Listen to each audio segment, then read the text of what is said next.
Bonjour à tous. Good morning. Good morning, everybody.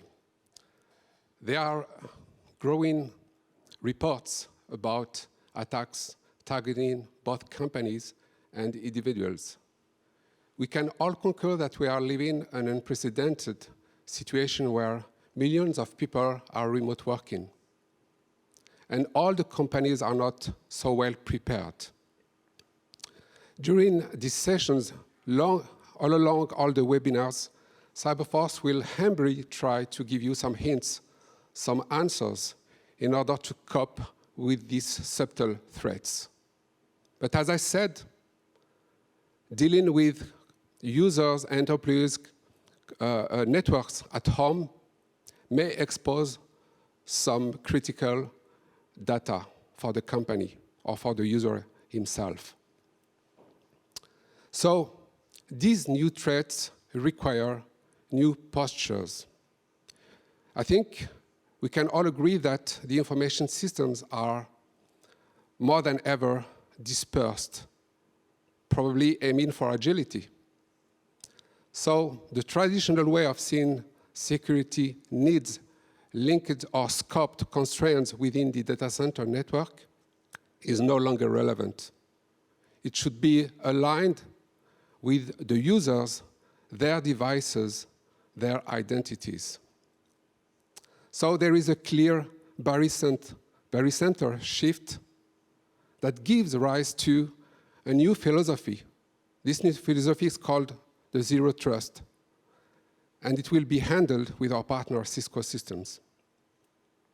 To a certain extent, when we are facing very critical infrastructure, very critical information, there is a clear protection paradigm shift, and it will be handled together with our design partner, Caswar. Today's boundaries are getting stretched, and protecting the data has never become so challenging. And organizations are trying to transform themselves in terms of digitalization. They are also fighting to adjust to this new normal. So their cyber defense must not only be comprehensive, but also fast adaptive. As such, constant monitoring and quick, fast, and automated response are key elements. But it cannot be relevant without a consistent, coherent combination between artificial intelligence and highly skilled resources. This will be tackled together with our partner Splunk. From a user perspective, behavior is more disjoint than ever, far beyond the corporate network. The borderline, the frontier per se, between the professional and the personal life is vanishing, making the user the perfect target. We can agree that at the end, everything depends on the human behavior, which is, you can agree, very unpredictable. So it is a legitimate question to ask ourselves how to deal with the human factor. And this will be tackled with our partner during the last session with our partner, MindForest. Anyway, we understand that the static and silo-based nature of the common and current security approaches is not relevant anymore. But from a tactics standpoint, we should first focus on business, how to deal with cyber risk management, how to be prepared in terms of business continuity. And for this specific subject, my two colleagues, Philippe Dan and Christophe Ruppert, will provide some hints on how to prepare to a crisis and react efficiently. During this session, you will have the possibility to ask questions, and please use the provided email address, cybersecuritydays@post.lu. We will make sure at the end of the different sessions to answer your questions. So, without further ado, let's start this journey, and may the CyberForce be with you. Philippe, Christophe? Morning, you. Thank you very much. Morning, Christophe. Good morning, Philippe. How are you doing? Fine, and you? Very good, thank you. So thanks for joining us this morning. So I had my board of directors steering yesterday afternoon. Yes. And considering what we have experienced the last months with the COVID-19, they mandated me to build a structured, solid business continuity plan for my organization. But to be honest, I have a lot of questions. First of all, where to start? Second, how can I ensure that IT and business will work efficiently together? How should I involve my partners? And a lot of additional questions. So I know that you have assisting several organizations to implement their business continuity plan, even for them up to the certification. So I would like to understand from you a little bit more what's behind this famous ISO 22301 standard and the way to approach it. And maybe my first question, can you a little bit more elaborate on the key advantages of this famous ISO 22301 standard? Thank you very much, Philippe, to give me the opportunity to discuss about business continuity and specifically regarding the latest standard in place, which is the ISO 22301 updated in 2019. As you say, we have to choose, when it comes to business continuity, to choose the right standard in place. So we selected the ISO 22301 2019. It was published in 2012. It was mainly about the disruptions in terms of scenarios. It was the unavailability of the premises, unavailability of the people, the employees, unavailability of the IT capabilities, and the robustness mainly of your critical suppliers. In 2019, it slightly changed. That still, you have to maintain, you have to manage these four scenarios, plus you need to be aware of any negative deviation from the product and service delivered by your company. It means, what do you do, how best do you manage your incident or the quality of your offer, because it can become a crisis. So that's slightly different. But yes, in terms of business continuity, the main advantages to respond to your questions is to have a very solid and robust, predictable and effective response to any crisis. In order, first, in business continuity, you need to protect your employees' life. But secondly, you have to understand and well understand what's happening through your organization in the very details. So that's the reason why I would like to introduce the BIA, the Business Impact Analysis, which is the core of the engine in terms of business continuity, because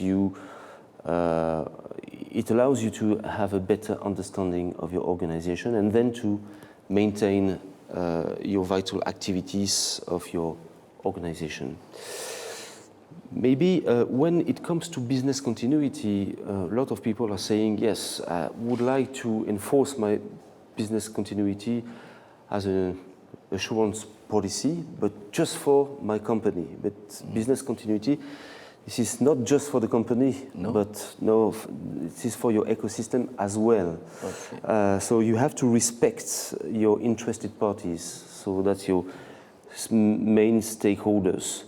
I mean your customers, clients, suppliers, the regulation, the media, maybe the shareholders, so on and so on. So you have to be aligned with all these members of this ecosystem. And it provides you to engage and to commit to this kind of standard to get greater confidence for your clients.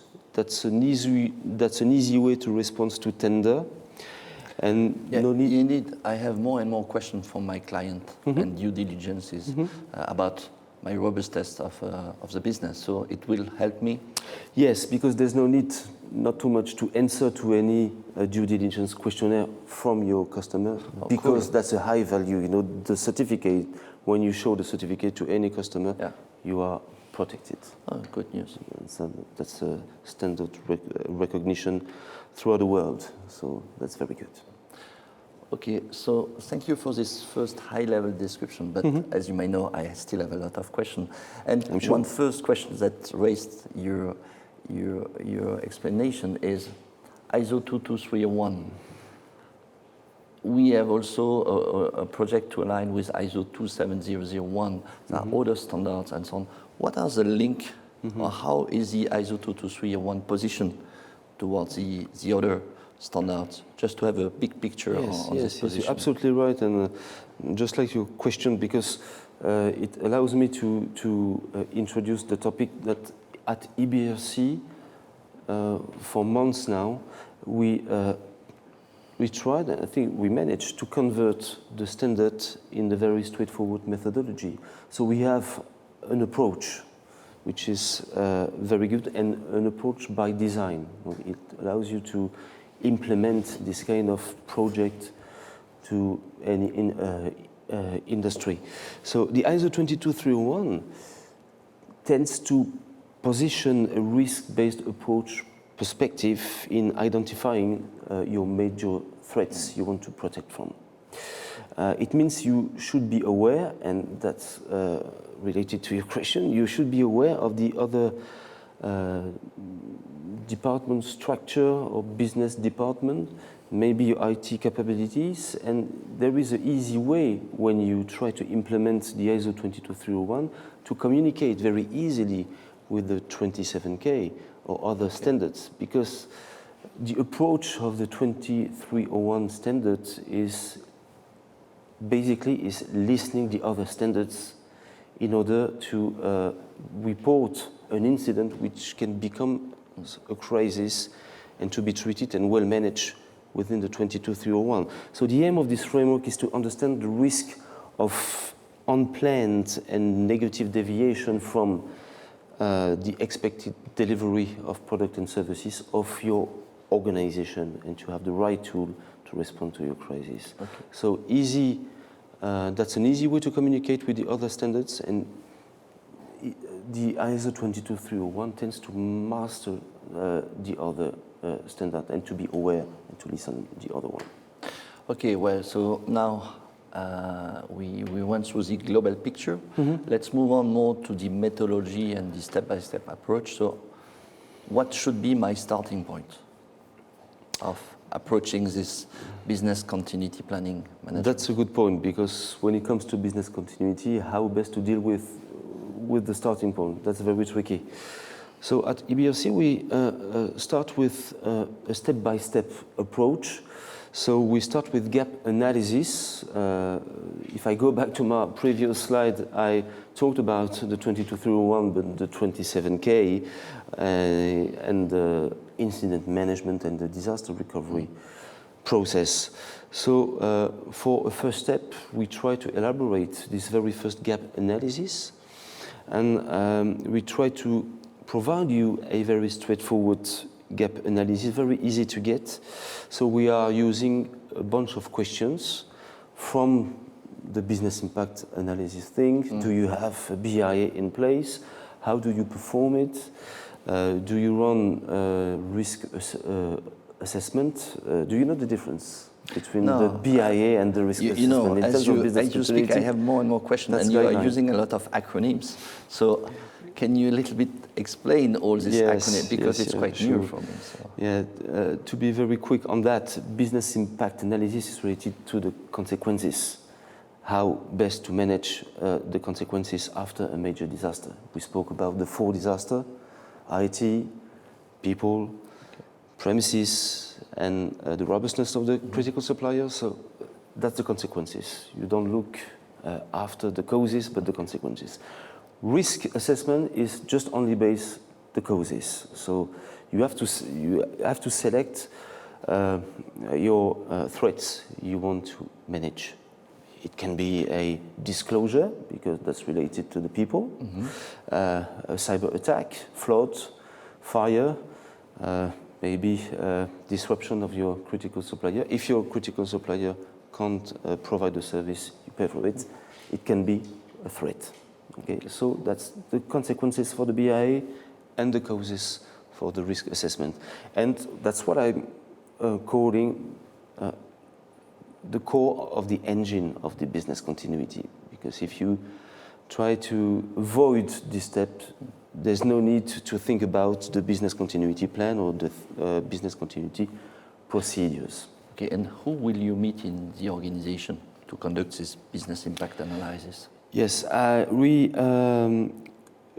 so we try to, after the gap analysis, we try to work on the best way to implement a business continuity framework. So after the risk, the gap analysis, you know what is your remediation plan and the improvement plan, and we developed so far a well-proof track of success of this implementation process, which I call the framework, the ISO 22301 framework. It looks like the house of this business continuity. No? Yes, that's the house of the business continuity. Yes, you are absolutely right. And what does it mean? You need to engage the top management of your company. So not to manage the program, but to have a sponsorship. With top management, you mean the board of directors? The board of directors, yes, yes. And you need to have its sponsorship and its leadership. So that's the way to synchronize, to have a much more dynamical project in terms of business continuity, and to support with the good resources. So they have to be there, they have to be on board. So we're starting well, because we had yesterday's meeting to say we have to move on. Yes, so it's a good start. Yes, okay. Yes. And this is, maybe it can be seen just as a declaration.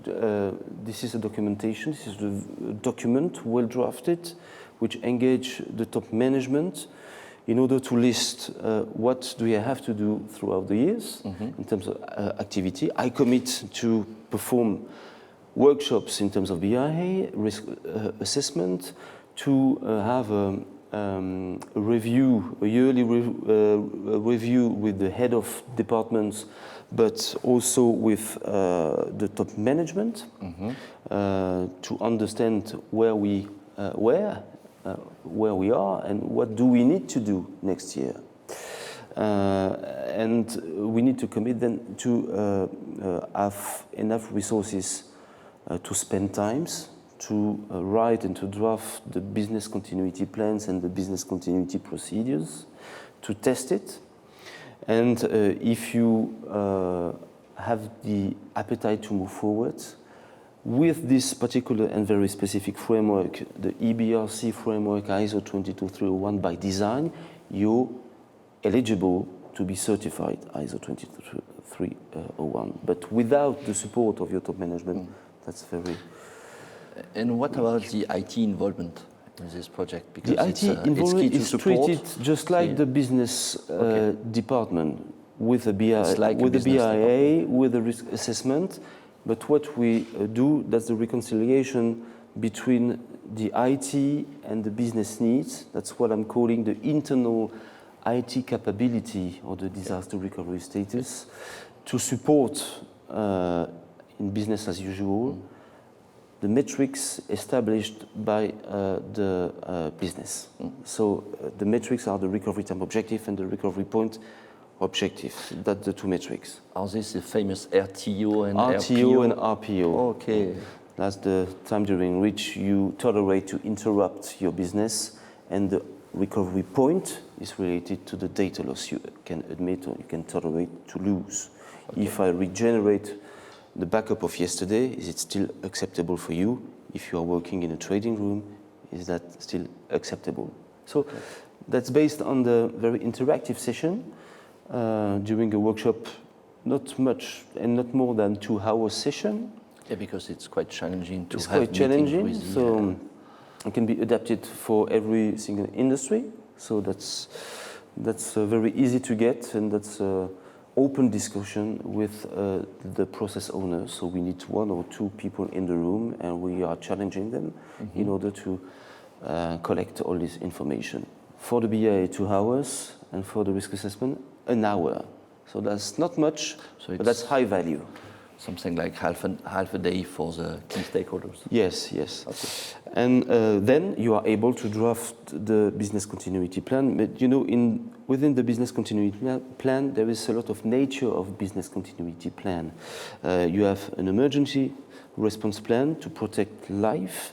You have the disaster recovery plan for the IT part, the business continuity part related to the business activity you identified through the business impact analysis. And then when you did this project with all these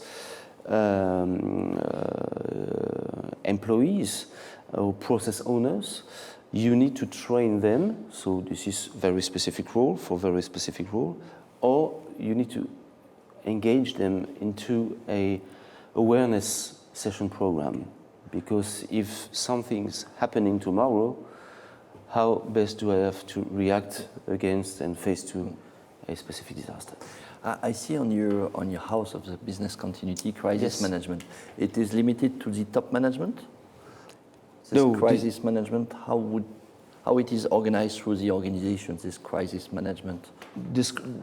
You mean the crisis management team? Yeah. You have to select how do you want to structure your crisis management organization. Basically, you have a CMT called the Crisis Management Team. Another acronym. Yes, another one. Can be tricky, but that's not hard to get. Okay. So that's for a bunch of people, but very limited. So that's the CEO, COO, CFO, HR responsibility, and not that much. And if you are facing to a very specific disaster, I mean a cyber attack, a breach of data, you can call the specific person, so the expert. So that's what I'm calling the business continuity management team, and you have a selection of, or maybe the all head of departments, and they can report to the CMT based on the business continuity plan they have in hands. So that's that's a good tool for exercises and tests, and in a real situation as well. Okay, I would like to come back to the pandemic context that we are currently living. What would you advise me as the top 3 actions to start with?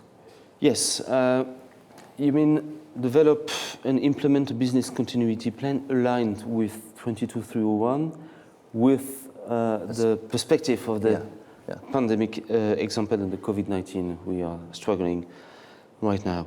This is still based, the first tone of the approach in business continuity management is still based on the business impact analysis. So you rely on the assessment and the outcomes of the business impact analysis and the risk assessment. And in order to identify the essential function to maintain, I mean the priorities, I mean maybe different location.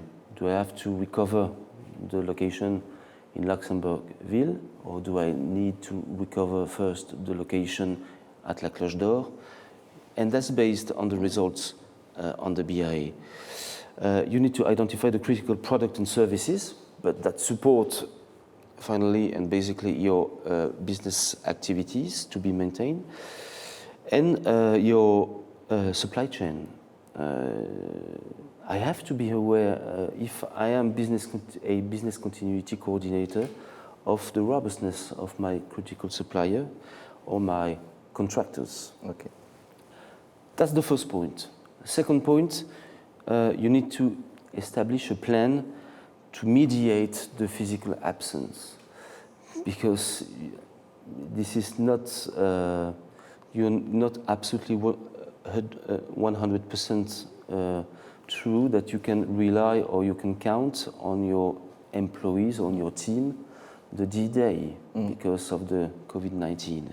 Yeah. So you have to establish a list of designated, we can fill in for critical employees. You have to determine how the organization will run with the reduced number of people. You have to create a contact list with all employees' email, phone numbers, and addresses. And you have to determine how the organization will run if customers or suppliers can come to the place of business. Because if it's happening within your organization, it can happen on the supplier side. Yeah. And third point, contact as soon as possible your supply chain partners, your critical suppliers, to ensure that they have worked on their own BCP, business continuity plan. Maybe some of them are aligned with the ISO 22301, maybe some of them have the certification. When you start this project, you need to be aware of your business continuity ecosystem. Okay. So, not too much information. It's getting fast. You know, acronyms, but I get the picture step by step. So, good. It's a project linked to people. So, how should I structure my role and responsibilities into the organization to implement, to follow, and to maintain this business continuity plan? So, yes. How should I structure my organization? I would call it the pyramid of the business continuity. House, the pyramid. House, the pyramid, yes. And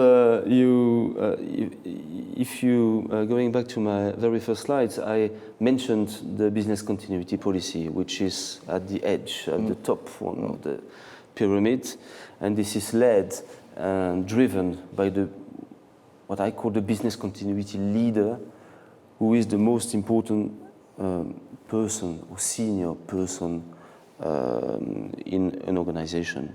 It can be the CEO or the management committee. And they rely on the person, I would say, the most important person in terms of business continuity in this pyramid, called the manager, the business continuity manager.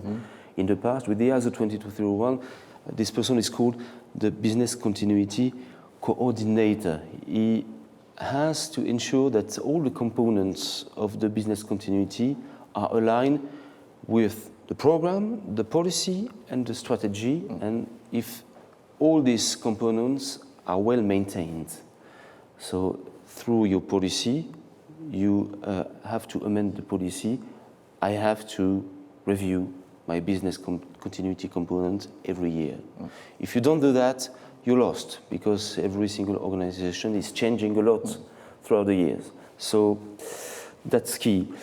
So we talked about the policy, we talked about the strategy, we talked about the crisis management and the role and the responsibility of the business continuity coordinator, who is key, but you have to embed the structure and the culture of the business continuity through this pyramid until the procedures, until the documentation, IT documentation, business documentation, and that's what I'm calling the business continuity contributors.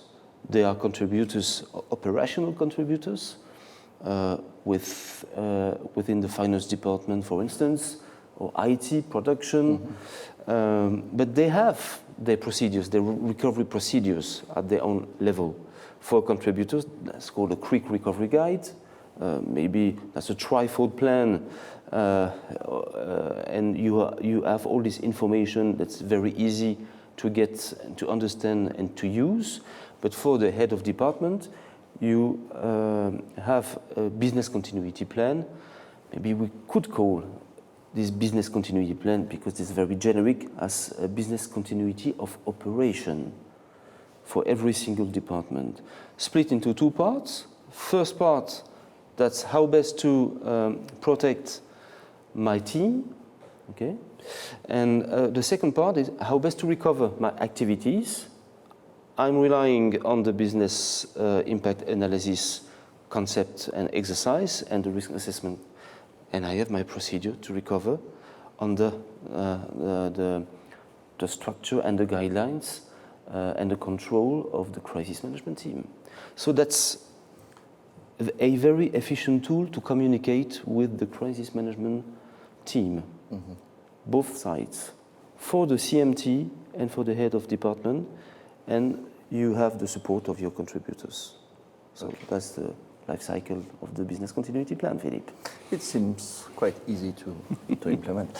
I will just pick one topic. Yes. Business continuity strategy. It seems simple, but what's really behind, or how can you build, or how can you define a business continuity strategy? And a further question, do I have one business continuity strategy for my organization, or it can't be depending on the kind of business? So how can I define my business continuity strategy? Sure. That's a good point. That's a tricky point, because you need to take a decision.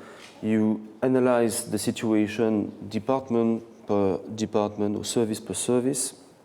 You have the consolidated results of your RTO, RPO sorted out by these two metrics, but you have the list of the application, the list of your critical activities, and you need to take a decision. Where do I have to go if I'm facing to a disaster? Maybe it can be a recovery site, it can be, as I'm calling, the hot site, it can be the remote working, warm site just with the IT capabilities, until, no, I just only want to rely on my insurance policy, and that's enough.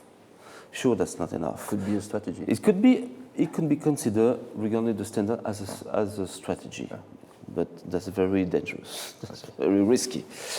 So, based on the analysis of the business activities, IT activities or business activities, and based on the interviews, your organization is able to identify the RTO and the RPO, and they have to be consolidated. You have to have in hands a report, and you have to discuss with your top management. So what do we have to do? Because we have to select now, based on this approach showing on that screen, what could be the best strategy to select the business continuity strategy which satisfied the identified RTO and RPO. So that's the tolerance, the risk tolerance a top management or management committee could choose, because this is the risk appetence. Okay. So that's very key. If you are facing to a problem in your premises, you have to select maybe a hot site. Yeah. If this is the pandemic approach, choose a hot site maybe for the main critical activities, and you can also, based on the work from home and the remote working, against all the limitation and the regulation restrictions. But you have to bear in mind that the drivers are the RTO and the RPO. And then that's a cost afterwards. Yeah, so RTO, RPO, business needs. You mentioned BIA is the core of the engine. So my next question would be, how can I capture all this information? That's a tricky question, because you don't have to be limited in terms of approach. So that's the reason why Excel spreadsheet was fantastic so far, because isn't with the pivot table, that's very easy to calculate. And macros and... Yes. Yeah. I know you are an expert in Excel spreadsheet, Philippe. But at EBRC, we wanted to move forward with that, because we need to to manage the business continuity on the fly.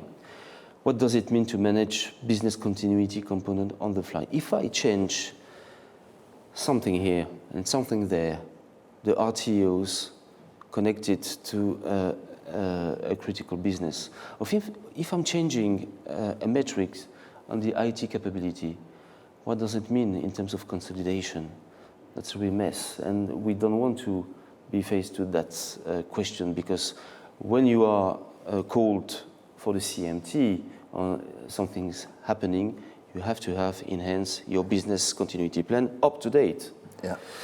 So we try to develop internally for our personal usage, and then for the usage of our customer, a tool, an integrated business continuity tool to structure, to maintain, to invoke your plan and your recovery procedures. It has to be very easy to use, easy to get, an easy framework to fill all the forms of the questionnaires, because you mentioned, how do I have to maintain my business impact analysis? So we start with the most complicated thing of the engine with the BIA. So I selected a bunch of screenshots of what we are calling at EBRC the tool, which is called the Cyber Resilience Portal. Mm-hmm. And within the Cyber Resilience Portal, you can maintain your business continuity policy, you can maintain until your plan, and you have a selection of screen to identify first what is your hierarchy, department hierarchy. Okay, so it's structure. That's the department, not the services, so you need to structure all that. Within the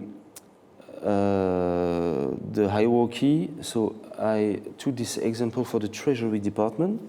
So you can name it, you can associate this Treasury Department with a primary site, with a contact name, with the staff allocated FTE, full-time equivalent or physical person, and the objective, the business objective of this department, and you can assign processes, business processes, as much as you can or as you want. We took an example for a bank. So this is a process called order reception, related and linked to the Treasury Department, with a staff of 5 people. And in the screen, you can see I have 5 tabs. I have a description for my business activities. I can link resources, so it can be application, it can be tokens, it can be skills, it can be what you want to describe in terms of business as usual, to describe your business impact analysis. Then you need to have an impact analysis in terms of RTO, in terms of RPO. We have this discussion prior to showing you the screen. Then the continuity requirements. Do I need to relocate my employees? Where, when, who? So that's key. And we talked about the 27K standards, and we link the 27K with the security impact, confidentiality, so I can capture integrity. some information. Yes. Okay. So my CISO, my friend CISO will be very happy, okay. Very happy of that.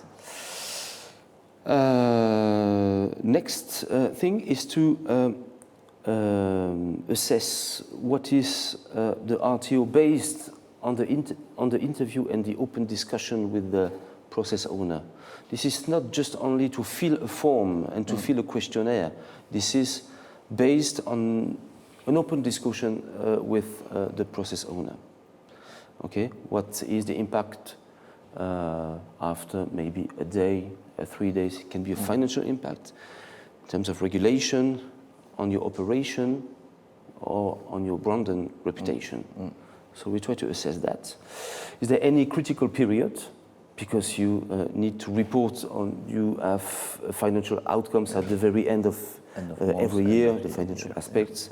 Or do you have some peak period because you can respond to that question? I know that every year I have a peak period because I need more staff. So it can be critical if the disaster is happening on that particular period of time. And the consequences is in case if you don't respect the deadline. Okay? To use this tool, the cyber resilience tool, that's an easy way to consolidate. We spoke about the consolidation.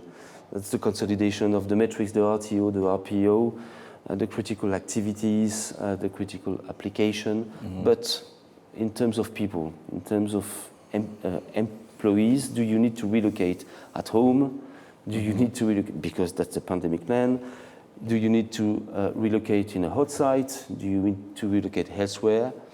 So you can set the precise level or number of people I need after a day, or after 4 hours, a day, 3 days, 5 days, until 30 days. And automatically, on the fly, it's consolidating. That's the beauty of the Cyber Resilience Portal. I think you made my day. I can forget all the Excel file now. I'm very happy on that. So after consolidated, you can have a discussion to arbitrate the figures you integrated within the Cyber Resilience Portal, because you can print off. You can have the print off version. Yes, on the screen of your application report. A report for the critical business activities. So you have a selection and that's sorted out by RTO and RPO. It's very easy to get, straight to the point. You have these metrics. We have another one called the disaster recovery status. We already spoke about that. This is the internal IT capability to support the business needs. RTO, RPO, still the same. Still related to the business impact analysis. And we have exactly the same process or approach for your critical supplier. We spoke about the critical supplier. Critical supplier have to be aligned with your RTO and RPO. So we have a report called the Service Level Agreement, reconciliation, to have a very precise and concrete and understandable idea of the capability of your suppliers to support your business. Okay, so thank you for the description of this methodology and the Cyber Resilience Portal. I also need to prepare the organization, or I have the mandate to prepare the organization to prepare and to react to a crisis efficiently. So how should I prepare myself? What should I challenge? What should I put in place in order to prepare the organization? Yes, we spoke a lot on the business impact analysis side, but what do you have in hand? This is still the business continuity plan. And if you are a head of department, or if you want to communicate with the crisis management team, protect your people. And protecting your people, with the pandemic scenarios perspective, you need to respond to 5 questions in terms of communication, coordination, establish a small empowered team that can act with minimal approval to ensure fast response when needed. This is just an example, but you need to let them know about the travel policy, about the security in terms of hygiene, and our best to isolate your people if needed. So if I go back to my plan, my first part, we spoke about, if I took this example of coordination, has to be reflected in this very first part of the plan. So this is key, because the head of has to monitor the recovery, but has to monitor the staff and its team on a day-to-day basis if there is the pandemic approach. Second, when people are safe, on the second part of the plan, they need basically the most appropriate guidelines to resume and to recover their critical activities. To layer of business continuity of operation. This is one for the head of to monitor the recovery of its critical activities within its own business team, department, service, and a plan, a trifold plan, recovery plan, quick response or quick recovery guide for the contributors. And with very quick guidelines, where do I have to relocate? Maybe that's at home. Do I have the right connectivity, the telephone numbers of the referent, of the representative, who is the business continuity coordinator, and how best to escalate if I am facing to a problem. Well, I really like the approach, and thanks for the methodology and the steps. My last question, and to summarize the point, again, we are facing a pandemic context. So what would be your top 10 advice or actions I should start really on this pandemic context? Yes. If analysis, business impact analysis and risk assessment are key, to be well prepared means also to get an understandable crisis management plan. That's essential. So I listed in this slide 10 major points. Establish a pandemic preparedness framework which has to be understandable, very easy to get for everyone. Second, to monitor the situation to determine a change in severity. That just because something happening, that's a lot of changes. So you have to monitor all the website, we can help you on the internet. To review finance and the treasury implication, extend your clean workplace and personal hygiene, review with your HR department policies and practices, establish easy to get communication program and procedures to well maintain the communication with your team and throughout your organization, to review impact on your operation, review IT action and considerations, review pandemic plan to identify and to remediate if there is any problem or if someone need help. And you need to finish that guidelines or this top 10 point with an after action review, which are the lessons learned. So continuous after, improvement. Yes, to improve and to improve your business continuity plan. Okay, thank you, Christophe.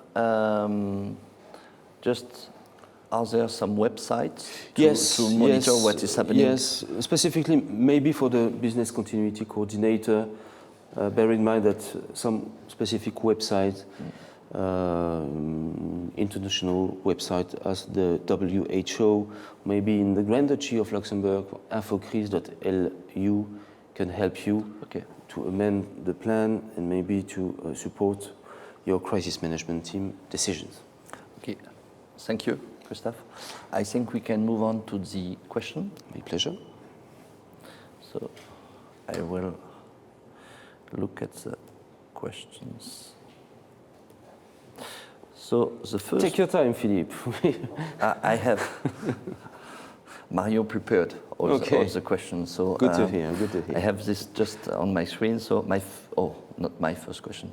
So first question is, what is a typical duration of a project where you assist a company, an organization to implement the first round of this business continuity management program? So a typical duration. Yes, typical duration is a very tricky question when it comes to establish a project plan for this monster. I would say monster for business continuity, but you have to tame the monster. And taming the monster is to have this figure in mind, that's 3.5 days per business services or IT services. So it depends on the support of your teams, but if you have this provision of 3.5 days, it can help you to establish your project plan. So throughout at least maybe a year to begin. Okay. And to be certified. To be certified. Are all the companies that you are assisting moving up to the certification, or Some just stop before the certification. Oh, yes. So if we take this example with RN services in the Grand Duchy of Luxembourg, it lasted a year. And after a year, they were eligible for the certification. And some of them, they don't want the certification, but they are aligned after our project. They are aligned and eligible to the certification. So that's a decision to take. It can be an advantage for customers, for tenders, to avoid the due diligence questionnaires. But this is up to the management committee to take this decision. Okay, thank you. The next one, what are the key success factors of an ISO 22301 alignment project? Yes, that's key, because in the 90s, when it came to business continuity, it was led or driven by the IT departments, and there was a stop because it was not enough supported by the top management. Now with the ISO 22301, we have the opportunity to initiate the clause 5. Clause number 5 is leadership. That's related to the top management. They shall, this is not a should, they shall, to establish a business continuity policy, to establish a business continuity strategy. They shall to maintain it, and that's the reason why we have a management review every 6 months to be absolutely sure that we handle and we manage the situation, the business continuity program within the organization. Okay, thank you. So we, again, support of the board of directors. Board of directors to, to identify a good business continuity coordinator or manager. He has to be close to the top management, and then to have a culture and to embed the culture within the organization. That's key. Okay, the next one. Implementation of ISO 22301 is effectively a project and will therefore have a formally defined business case. Business continuity may sometimes be seen as a less urgent priority. Where, in your experience, does the priority of business continuity certification falls within other projects? Mm-hmm. High priority, medium priority, or low? It can be a high priority if you consider the COVID-19. If you have a business continuity plan in place and which is working, that's good because that's your insurance policy, or it can replace your insurance policy. But now you have to bear in mind that business continuity is related to the objective of your company. What do you want to do with your business continuity plan? Is it just a tick the box process, or do you want to inform your ecosystem that you are robust and you want to move forward with a good business and with the customer, with your client, with your suppliers, and with the authorities, because you are well recognized on the market? So the next one, Christophe mentioned that he has already worked with several organizations to align with ISO 22301. What would Christophe, so you, see as a difference before this famous COVID pandemic and since? What in your customer relationship have you seen as different priority approaches, different topics? So the before and since. Yes, we could resume that companies now exactly know it can happen. It can happen. So it was always a question of if something happened, but now it happened. So with this COVID-19 situation, the companies are much more conscious that there are some holes in their programs, in their plan. They have to fill the holes as soon as possible. This is not the more efficient solution, but they have to do that right now because that's a competitive advantage, and all the customers of the company now want to be sure that you are robust, and that's a very good point to move forward.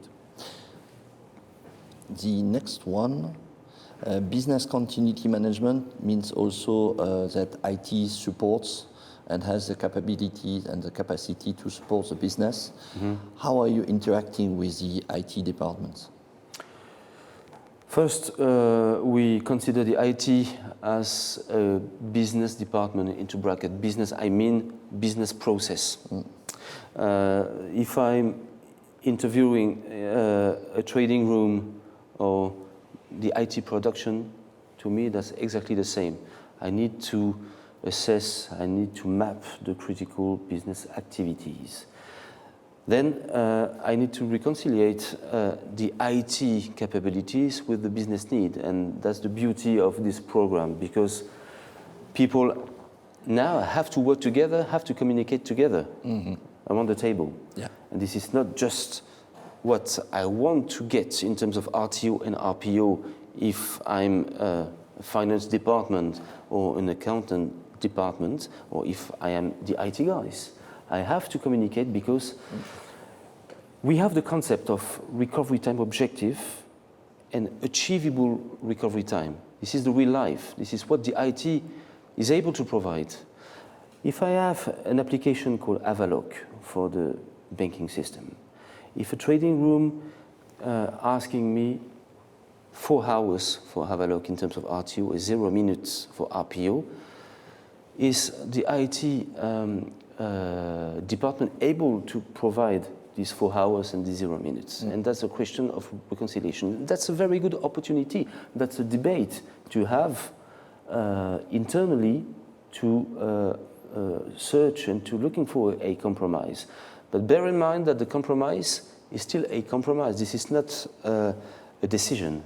The decision is related to the top management and the management committee to decide if they want to tolerate or they want to decide if this is the right RTO for this application.